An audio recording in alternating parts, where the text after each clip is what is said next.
In the apartment of a young family, there was silence. It permeated every corner, at times becoming frightening in its uncertainty. The rooms gradually began to sink into darkness, with only a faint light piercing from the narrow corridor, left for whoever they were awaiting on this oppressive evening. And as the darkness descended, it conjured up unpleasant thoughts. The apartment's owner, Anna, a young woman in her 30s, had long put her little daughter, Alicia, to bed. The girl was unusually calm. So, it was enough to tuck her into her crib and cover her with a soft blanket for her to immediately fall asleep and visit Morpheus. Alone in the darkness, the woman indulged in her thoughts. She was married to a man named Mateusz. But as usual, he was late, and Anna mentally ran through the possible places he could be. Scenes of marital infidelity often came to mind so vividly that the woman involuntarily began to believe in the scenarios her imagination painted. The young family lived in a rented apartment on the outskirts of the city. Though spacious, the apartment was neglected. It had been rented out for a long time, and the previous tenants hadn't taken much care of it. The floor was swollen in places, the walls were peeling, and the windows leaked so much that any gust of wind immediately penetrated the apartment. "Mateusz, why don't you care that we're living in such conditions? You don't even do anything," Anna exclaimed. "And I won't. This isn't my place. When we have our own apartment, then I'll take care of household matters," Mateusz replied. "But to have our own place, we need to do something for it," Anna insisted. "Why are you picking a fight with me again? Do you want to argue?" Mateusz retorted. Thus, or nearly so, ended any conversation Anna initiated. Mateusz turned out to be not at all a family man. He was a musician, and all his time was consumed by endless rehearsals, performances, post-performance parties, and meetings with friends. He returned home well past midnight. During all this time, Anna spent her evenings alone with her daughter in anxious anticipation of her still-beloved husband's return. Suddenly, footsteps were heard at the entrance. The door lock clicked, and Anna's heart skipped a beat. Mateusz burst into the apartment as usual, drunk. "Where were you? Why so late?" Anna asked, worried. "Working," the belated husband mumbled indistinctly. "Usually, after work, people return to their families on time and completely sober," Anna replied, trying to speak calmly. But she could barely maintain composure and began to raise her voice. "Why are you lecturing me about family? I told you, I was working," the man began to boil. He was drunk, so his behavior became increasingly inappropriate. This time, the conversation was short-lived. The man could barely stand on his feet. And Anna, well aware that she would suffer most from resolving the conflict, hastened to end it. Especially since her husband, having barely made it to bed, had already passed out. He slept right in his clothes, his head buried in the pillow. Anna felt a sense of disgust. No, she was deeply mistaken when she thought her love would be enough for two. Now the woman clearly understood that feelings should be mutual. "Anna, look who you've chosen as your husband. You'll live just like his parents, in perpetual need," acquaintances told her on the eve of the wedding. "A wife should choose someone reliable, who helps with the household, cares for the family, not someone who jumps around on stage," others said. Now those words sounded like a prophecy. Help from her musician husband was practically non-existent, and there was never enough money. Mateusz's situation didn't bother him at all. He had no desire to support the family. In fact, neither did his father. Their mother had carried all the family problems her whole life and had solved household issues alone. Anna's difficult situation was compensated by her caring parents. They always supported her in everything and adored their little granddaughter Alicia, who often stayed with them. "Alicinia, our girl, how much we've missed you," Grandma and Grandpa greeted the little one when Anna brought her along. In Anna's parents' house, she had her own room with toys, her own crib, and even her own little wardrobe. So Anna didn't worry at all when leaving her there. She often shared her feelings with her mother. "Mom, Mateusz came home again at 3 in the morning today. Did you argue?" "Yes. Anna, try not to sort things out when he comes home drunk. Let him sleep it off and then talk. It was easy to say for someone with 30 years of married life experience. It was much harder for young people to control their emotions, which often overflowed. How could I have made such a mistake? Where did I miss the sign fate was giving me? Anna asked herself this question again and again. She often remembered the story of their meeting, which started with a phone call. Anna, came the questioning voice from the other end of the line. Yes, Senora Olivia. Do you recognize me? I'm glad. I want to make you a business offer. What kind? We're forming a new samba group. And we have one partner without a pair. Anna, who loved dancing very much though she had no special training, was very interested in this offer. She had just ended her relationship with Jose and wanted to distract herself. No, she didn't plan to make new acquaintances, especially since she had a 3-month-old daughter left from her last relationship, whom she now thought of first and foremost. When's the rehearsal? Anna asked without a second thought. Come tomorrow. At 5, came the reply. Thank you, Senora. Anna hung up the phone, and inside, she felt a flutter of anticipation for the next day. What should I wear? She said, opening the closet and rummaging through her wardrobe. The young woman didn't have many clothes, but she loved some of them very much. There was a brown leather skirt down to the knee and a beige short-sleeved sweater. She looked very stylish in them, so she decided to wear that outfit tomorrow. Mom, will you look after Alicia tomorrow? She asked her mother, Lucia. Of course. Do you have plans for tomorrow? Senora Olivia invited me to samba. I'm so happy. I love dancing so much. Do you remember how I danced the rumba? Oh, yes. Of course, I remember, dear. You move beautifully. I agree. You need to have some fun. Anna lived with her parents after breaking up with Jose, who happily helped her raise her little girl. The next day at the appointed hour, she entered the spacious concert hall, where she usually came as a spectator.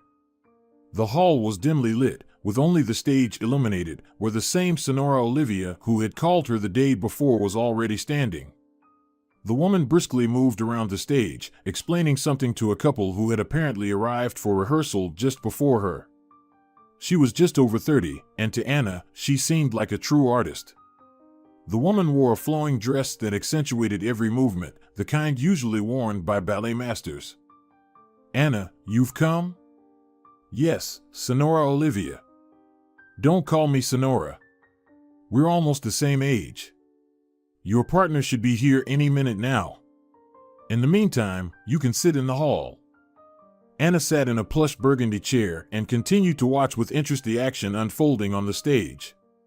Olivia was teaching the young couple the elements of the samba. The young man timidly held his partner by the hips. No, not like that. Bolder, bolder, Olivia removed his fingers, moist with nervousness, from the hips of his partner and confidently moved them slightly higher. Like this. Just bolder, bolder. After those words, the couple began to mimic Olivia's movements, attempting to perform what vaguely resembled the fiery Latin dance. Throughout all this, Anna watched them with interest. She had never danced the samba herself, so she was eager to learn. Hi! Anna looked up and saw a tall, slender young man in front of her. He grinned widely, and Anna recognized him as the musician she often saw at concerts in this hall. Are you going to be my partner? Probably me, Anna answered timidly. Now she was sure that the man standing in front of her was indeed the musician, and she felt a bit overwhelmed. I'm Mateusz. Anna. Well, shall we go on stage, Anna? Mateusz extended his hand, and she gladly accepted the offer. The young woman was still in complete bewilderment, even though the rehearsal was in full swing. Mateusz confidently held her by the hips, intensifying her nervousness. Both were very flexible, so Olivia had no problems with them, unlike the other couple. She rarely approached them, so Mateusz took the initiative. You move well, Anna. Have you had any training? He asked. Yes, I love to dance. I had some lessons at the Mataru dance school. Oh, so you can dance the rumba? After those words, the young man transitioned to rumba dance elements and pulled Anna along with him. The girl's excitement turned into pure delight. She was finally on stage, dancing her favorite dances, and there was no end. It hadn't even been 2 weeks since she packed her things and left Jose for her parents' house. She needed time to recover. But budding feelings stubbornly refused to obey reason. Anna immediately realized that Mateusz knew how to charm women, and he probably had many admirers. She didn't want to become just another of his fancies, although she noticed his interest in her. After the rehearsal, Anna hurried to leave before the others. Where did you disappear to last time? Mateusz asked at the next rehearsal.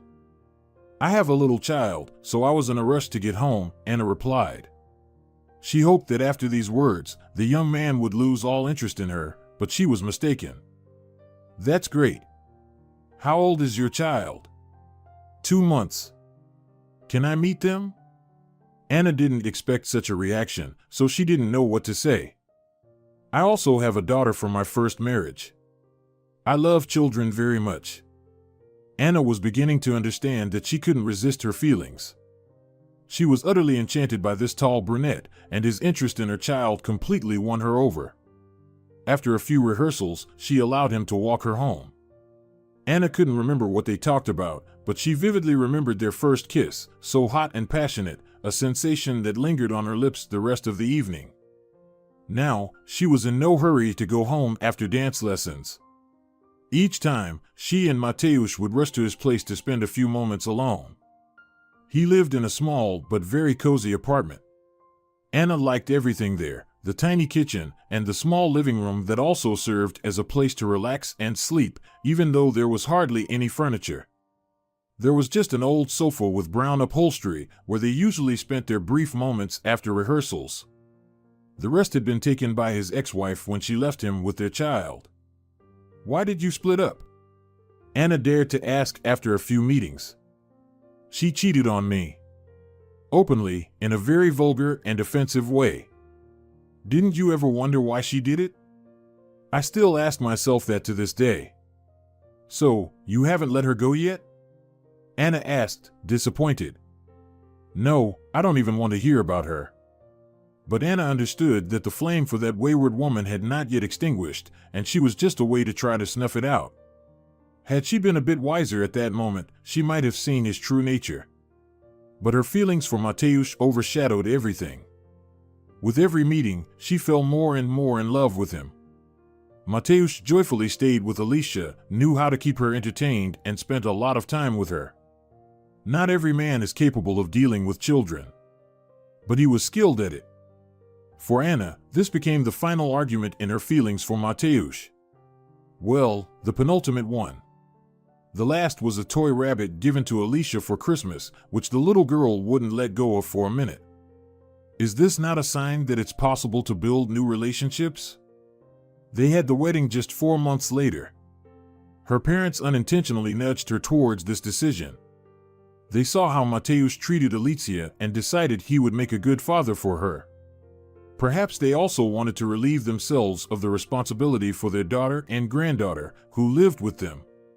Regardless, gathering a small amount of money and only the closest relatives, they sent Anna down the aisle. It was a modest affair, without a white dress or lavish ceremony. She had lived with Mateusz for 2 years, but the feelings that had flared up then were fading so fast that she began to hate him. Mateusz, tomorrow is Independence Day. Have you thought about how we'll celebrate this holiday? And what does that have to do with you? I'm going to the pub with my friends, and how you celebrate is up to you. But on holidays, people gather with their families and celebrate together, Anna tried to object. I'll be celebrating with my male friends, Mateusz ended the conversation. Anna was even more upset after these words. They hardly went anywhere together. Mateusz usually slept off his revelries on holidays and weekends, so Anna had no choice but to be around him like a decent wife. She was looking forward to the next office party, to come home later than her husband for once in her life and make him jealous. But no matter how hard she tried, Mateusz always came home after she did. Regardless, she was going to spend another Independence Day just with little Alicia. Mateusz, dressed in a nice shirt and jeans, headed to the pub after noon. As usual, Anna put Alicia to bed and gave herself over to memories of her carefree life before meeting Mateusz. Suddenly, bright red blood began to flow from her nose. Large drops fell directly onto her clothes, and she was genuinely frightened. This had never happened to her before. In fear, she turned pale and rushed to the fridge, where she took out some ice and applied it to her nose. But the blood continued to flow. She had to call emergency services. "We gave you a hemostatic injection, but you need to see your doctor at the clinic tomorrow," said the medic who responded to the call. Anna decided not to tell her husband. He had little interest in her affairs, especially her health issues. "If you're sick, just lie down." "What do you want from me?" was his usual response if she complained about feeling unwell. Anna didn't postpone seeing the doctor because she was worried about her health. She had little Alicia, who needed a healthy mom. "I've prescribed some tests for you. Also, be sure to get an MRI of your brain. It might help diagnose you correctly." Test results alone can sometimes be insufficient, were the doctor's words, whom she visited the next day. After visiting the hospital, Anna completely shifted her focus onto herself and her little girl. It seemed like she paid less attention to her wayward husband and fully immersed herself in her own problems. After all the examinations, Anna returned to the doctor to hear her diagnosis. She had been thinking a lot lately and was prepared for any outcome. "You have a brain tumor. It's quite aggressive, growing rapidly, and putting pressure on vital organs.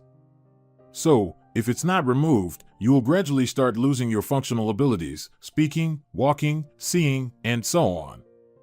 What do you need from me?" Anna asked, trying to maintain composure. "Consent for surgery." "I agree," she interrupted the doctor. "But you'll need to get on the waiting list for that." "How long will I have to wait?" "I can't answer that." "But isn't it your responsibility?" "While I wait, the process could become irreversible. There's an alternative option, having the surgery at a private clinic." "Is it expensive?" "You'll need to inquire about that at another clinic and with another doctor." Anna left the office completely bewildered. She had expected such a turn of events, but she wasn't entirely ready for it. And can anyone really prepare themselves to hear a deadly diagnosis? "Don't lose heart, just don't lose heart," Anna reassured herself.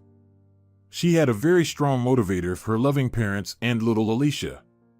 She had already pushed her husband to the background, though she felt it necessary to share this heavy news with him.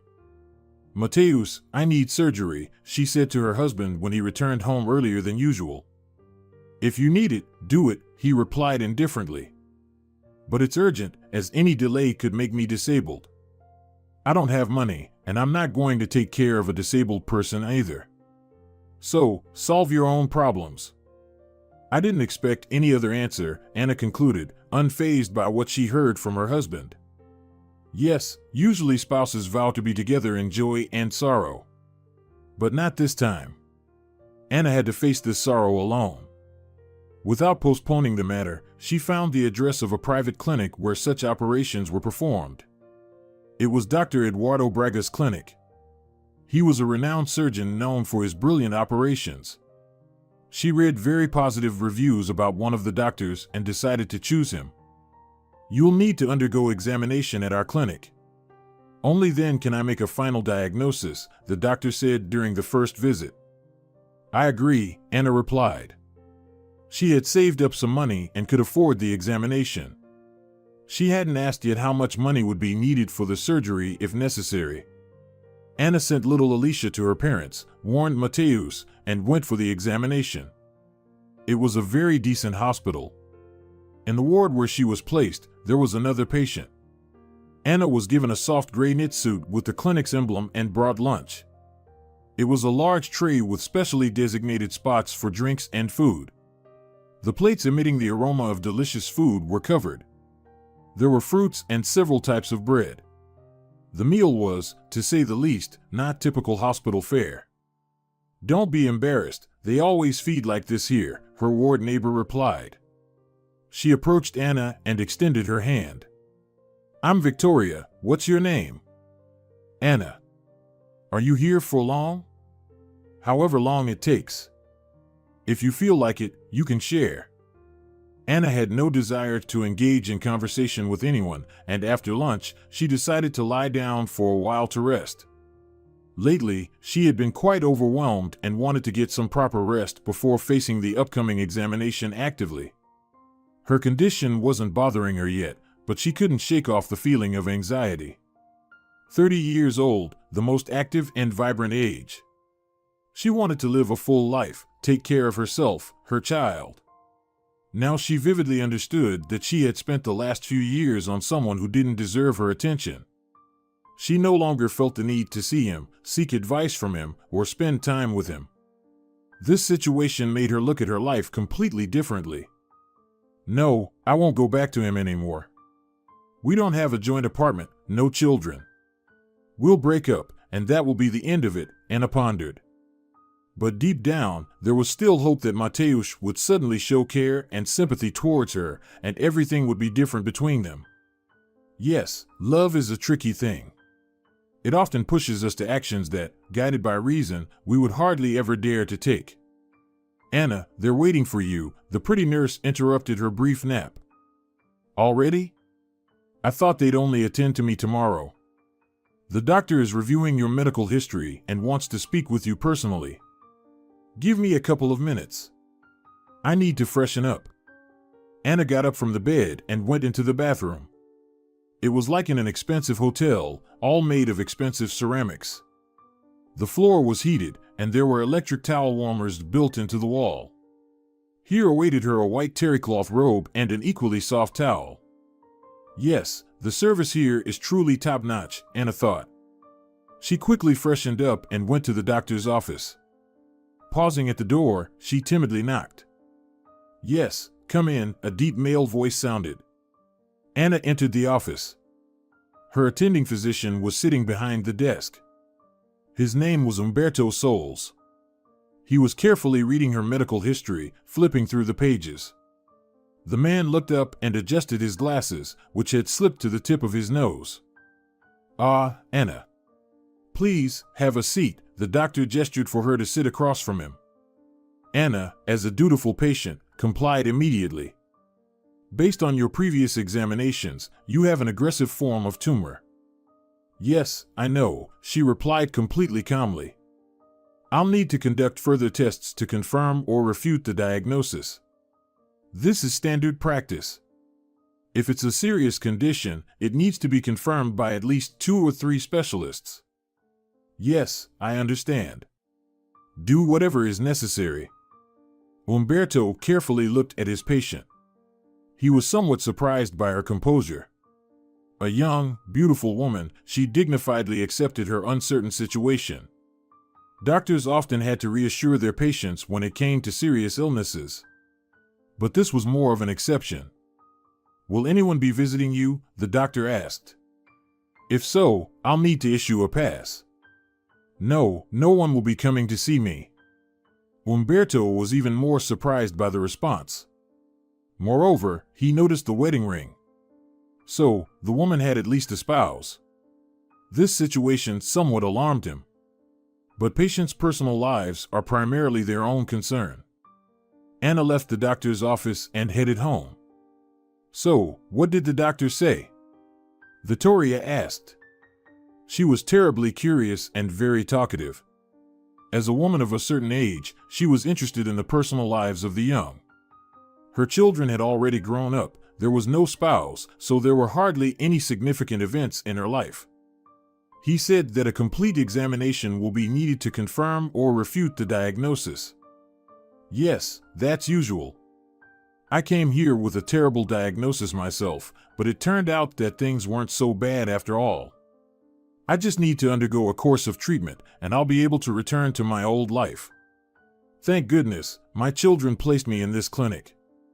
They found it themselves and paid for everything to the last penny. Vittoria kept talking and had already tired Anna. Let's talk tomorrow. I'm very tired. Of course, of course. Don't be shy. I often get carried away with conversations. It's all due to lack of communication. I live alone. My children have long since grown up. But Anna wasn't listening anymore. She lay on the hospital bed, covered with a soft blanket, and began to drift off to sleep. The next day turned out to be very hectic. Nurses kept coming for Anna to take her to another examination room. And the whole week flew by unnoticed. Anna was already beginning to miss her family. Rarely, but still, she remembered her Mateusz, who had only called once during the week, just to say the obligatory phrase, "How are you?" "Anna, please, have a seat," Umberto offered the woman to sit across from him. The woman sat on the offered chair and leaned against its back. She was completely calm. The week she spent in the hospital ward finally put everything in its place. "Unfortunately, I have no good news for you. The tumor is progressing and urgent surgery is required." Anna listened carefully to the doctor, and not a single muscle twitched after the diagnosis was announced. "How much money will it take?" "The amount is huge. And it's not within my power to influence its cost." "I understand. How much?" Anna asked firmly. The doctor wrote down some numbers on a piece of paper and handed it to the woman. "Will you be able to raise the necessary amount?" "I'll try." Anna entered her dreaded apartment in a heavy state. All her calmness and composure had vanished somewhere. She didn't know where to get the money, and it seemed that the hope that had been living in her for the past while was leaving her. "I have no savings whatsoever. And even if I did, it wouldn't be enough," she pondered. Alicia was playing nearby, whom she had taken away from her parents. The girl had missed her terribly, so she brought her toys right to her feet to be close to her beloved mommy. Anna looked at her little daughter, tears filling her eyes. Suddenly, she vividly imagined her lying helpless, with Alicia bustling around her just as she was now. Only, she couldn't cuddle her, hold her, or kiss her. "I'll talk to Mateusz. Maybe he can help me with something," Anna thought, trying to distract herself from the bleak thoughts. "Where will I get so much money?" "Are you out of your mind?" "I'm not a millionaire," her spouse's words sounded like a sentence. Yes, there was no one else to count on. "Well, did you manage to raise the necessary amount?" Umberto asked when Anna arrived at the appointed time. "Unfortunately, no. I don't have that kind of money, and neither does my family," Anna said sadly. Umberto noticed that she no longer had the same confidence and firmness in her words that he had heard from this woman just a few days ago. He felt sorry for her and tried to comfort her. "Don't despair. There are plenty of funds that help raise money for seriously ill people. I've never contacted them before. Don't worry, I'll give you some addresses." Anna approached a tall building with a sign that read, "Kind Hearts Foundation." She had no experience dealing with such organizations, so she hesitated in front of the door leading into the building. "Where do I start the conversation? How should I behave? Who should I talk to?" One thought followed another. Finally, she decided to go in. Anna found herself in a spacious lobby with high ceilings. It seemed that in this building, they stretched up so high that they were impossible to see. She began to look around for someone to ask for help. Looking around, she saw the reception and a pretty girl. "Excuse me, could you tell me who I can talk to?" came a timid question. "What seems to be the problem?" And Anna began to explain why she was here. "I understand," said the girl in a businesslike gray suit after the visitor voiced her problem. "You need to go to the second floor. Office 38. "Thank you." Anna thanked her and started climbing the stairs. "Yes, come in," a male voice came from behind the door after she knocked. "Please help me." After these words, Anna's nerves gave way, and she burst into tears in front of the stranger. The nervous tension, worry for her loved ones and herself, everything that had been troubling her for so long, but she had carefully kept it inside. Please calm down. We will help you." These words, spoken in a calm and confident voice, had the strongest effect on Anna. She raised her head and saw a man around 40. He had a very brave expression on his face, as if he performed feats daily.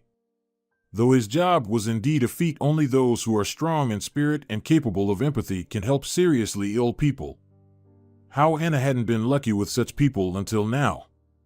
She was surrounded by weak-willed, feeble characters like her spouse. And this stranger instilled some confidence, and she wanted to believe that everything would be all right. It was as if he was saying with his whole demeanor, "Don't worry, I'll help you." Anna calmed down a bit and began to tell her story. The man listened attentively, trying not to miss a single word. This young woman also intrigued him, not only with her problem. Anna was quite an attractive girl, but in recent years, she heard fewer compliments about her appearance from those around her. So she immediately caught his interested gaze. No, not this, she thought when she met his eyes once again. She remembered Mateusz's beautiful courtship, his beautiful words and caresses, which he did not spare during their courtship. And what followed after marriage. I won't go through this again, she thought, and cast her gaze into the distance, as if looking through this person. Well, of course, we'll help you, the stranger said when Anna finally voiced her problem. But first, let's get acquainted. I'm Alberto. And your name, as I understand, is Anna? Yes, that's correct. Anna. A young woman with such a beautiful name should have everything good. So far, I can't boast of anything. You have a wonderful little girl. And that's the most important thing in your life. Yes, that's the greatest joy. Let's get down to business. Our foundation will allocate some funds. But it's not able to provide such a large sum, so we'll need to organize the collection of the remaining funds. How do we do that? I've never dealt with this before. Don't worry. You'll only need to do what we tell you. You can't imagine how glad I am that everything is falling into place. Anna seemed to have forgotten her recent thoughts about the inadmissibility of new relationships and looked at her savior tenderly. Don't think about the bad. You'll see, everything will work out, and you'll recover. And I'll help you with that. Don't doubt it, Alberto's words sounded like a healing elixir. The next day, a bank account was opened, and the first funds from the foundation were received. It remained only to gather the remaining amount. For this purpose, a fundraising campaign was organized on all social networks. Literally within a week, the necessary amount was collected. Mom, you won't believe it, I have the entire amount needed for the surgery in my account. Anna couldn't contain the excitement overflowing her feelings. After these words, she threw herself into her mother's arms, and tears rolled down Lucia's cheeks. Oh, my dear, my dear. Everything is fine, her daughter tried to calm her, wiping tears from her face. There are good people in the world. I prayed to Mother Paulina day and night for her to help you. Thank God, she heard my prayers, Lucia said, tears streaming down her cheeks. Thank you, my beloved mom. Have you already told Mateusz about this? Lucia asked, somewhat calmer. No, I haven't seen him yet. And is it worth telling him about it? We've grown so distant from each other in the last few weeks that I would like to erase him from my life. Don't rush. You'll have plenty of time to be alone with the child in your arms. Anna came home in high spirits. The rented apartment no longer invoked gloomy thoughts in her. On the contrary, the bright sunlight streaming through the window glass heralded good news. You're positively glowing with happiness. What happened? Mateusz noticed the changes in his wife's behavior, so he couldn't help but ask when he returned home. The foundation has raised all the necessary funds for my surgery. Tomorrow, I'm checking into the clinic. Well, that's wonderful. I have news for you too. I'm finally going to Europe to ski in the Alps. It's been a long-standing dream of mine. And our group is planning to organize a concert tour right here. The contract is already being prepared. I didn't know you were so famous. And it's the first time I've heard about your dream. Yeah, lately you've been focused solely on yourself, so I didn't tell you. Anna reacted to this news quite calmly. After all, she had almost let him go. How long will you be gone? For a couple of months. And money? I have some savings. Yes, my husband has some savings, while a charity foundation is raising money for my surgery. Anna tried to be sarcastic. This has been my long-standing dream. Don't you understand? That's the point. I understand how your art and dreams are more important to you than your family. Back to that again? Family, family. What's your fixation? But Anna uttered these words intuitively, without any resentment. She had long come to terms with the fact that her family consisted of just her and Alicia. After a brief quarrel, each went about their business. Anna started packing for the hospital, and Mateusz began packing his suitcase. Suddenly, the phone rang. Anna picked up the receiver and saw an unfamiliar number. Nevertheless, she decided to answer. Anna, she heard a familiar voice. Yes. How did you get my number, Alberto? It wasn't difficult at all. Oh, right. Of course. I wanted to inquire about when your surgery is scheduled. I'm checking into the hospital tomorrow. Excellent. I'm very glad. Can I visit you? Well, of course. Then see you soon. Anna was very pleased with this call. The pleasant feeling she had after communicating with this person lingered with her. Just remembering his face made her feel very warm and peaceful. How are you feeling? Anna opened her eyes and saw Umberto in front of her, the same doctor who had conducted her last examination. A bit dizzy. But overall, I think I'm okay. The surgery was successful. The tumor has been removed, and the vital centers of the brain are not affected. Now, you will recover. What will be required of me? Rest more, eat well, and only positive emotions. Well, the latter I guarantee, said Alberto, who had already entered the room with a huge bouquet of flowers. Alberto, you shouldn't have, Anna said weakly. Don't say anything. Rest. Congratulations on the successful operation.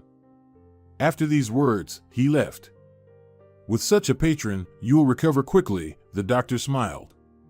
Anna nodded in agreement and closed her eyes again. She was still very weak, and she wanted to sleep. Hey buddy, why the sour face? Enrique, who was Mateusz's cheerful director, entered the dressing room where Mateusz was preparing for his performance. He was much younger than Mateusz, but that didn't stop him from making his way and building a career for his protege. In response, not a word was uttered. Mateusz? He approached closely and looked him in the face. The man sat in the chair and seemed to take no notice of what was happening around him. Anna is dead, he said in a voice that wasn't his own, very low. Don't talk nonsense. You told me yourself that the surgery was successful and Anna is recovering. Wait, are you deciding to cancel the concert? Lucia sent a message. What message?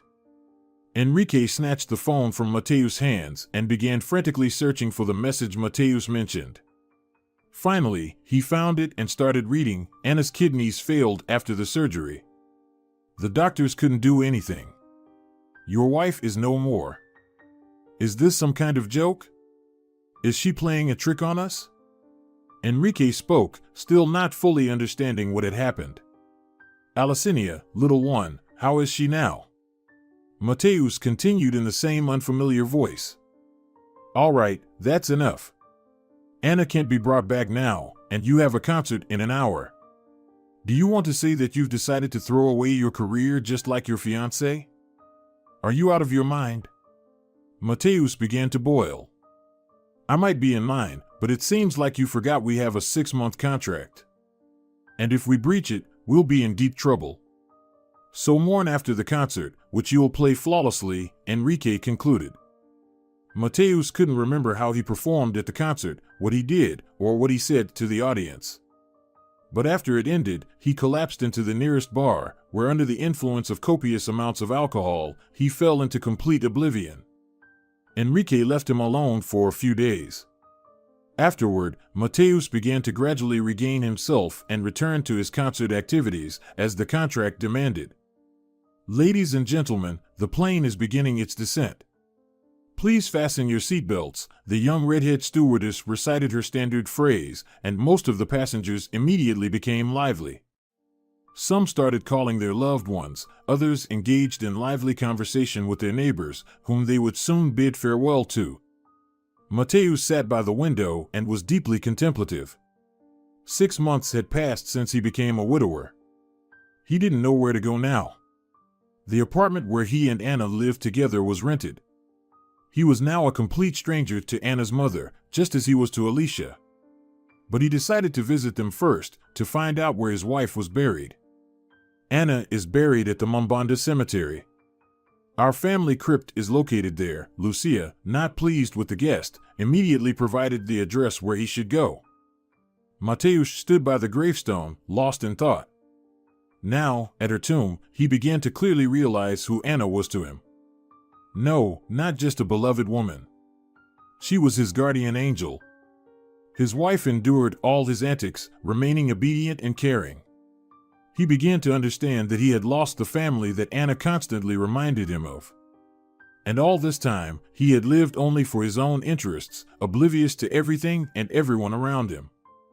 And, most frighteningly, he didn't want to love anyone. After all, once his feelings had already betrayed him. And he decided for himself that he would never allow himself to love anyone again. How wrong he was. You finally decided to visit Anna? I think you're half a year late, a voice came from behind. Mateus turned around and saw a stranger. My name is Alberto. You don't know me. Then how do you know me and my Anna? It would be strange not to know her. She's my beloved woman. Beloved woman. Are you a necrophile? Alberto was about to laugh, but caught himself, realizing it wasn't the place for such liberties. At that moment, Anna appeared behind Alberto. Alive and perfectly healthy. Mateus was speechless. Yes, quite a day you're having. Come to visit your deceased wife and meet the living one. Flesh and blood. How's your heart holding up? Anna said sarcastically. This can't be. Mateus exclaimed suddenly, snapping out of his brief stupor. No, I'm not dead. We tricked you, Anna replied calmly. How did you trick me? Why? Mateus was baffled. So you finally understand who you really are, a narcissistic, selfish type who never loved anyone. I'm grateful to fate for giving me such a trial, to overcome a serious illness. It made me reassess my life and my feelings towards you, Mateus. I'm grateful to it for giving me Alberto, a truly loving and caring person. With him, I feel completely protected. And most importantly, I finally understand who I really am. After these words, Mateus burst into tears and threw himself at her feet. Forgive me, Anna, if you can. You've already punished yourself by being left completely alone. I hold no grudges against you and forgave you long ago. The only request is, never appear in my life again. I've earned the right to be happy. Anna said this calmly. There was no trace of past feelings. They were simply destroyed, trampled, and turned to dust. She had almost forgotten her past life. The woman took Alberto's hand, and they walked away. And Mateus continued to stand by her grave, staring at the gravestone. What thoughts consumed him in these moments were known only to him. Yes, how often it happens in life, for a person to find true happiness, they must go through thorns and sufferings. Although, perhaps, without that, we would never truly appreciate what we have. Dear viewers, if you enjoyed the story, please support the video by liking it and leaving a comment. Thank you very much.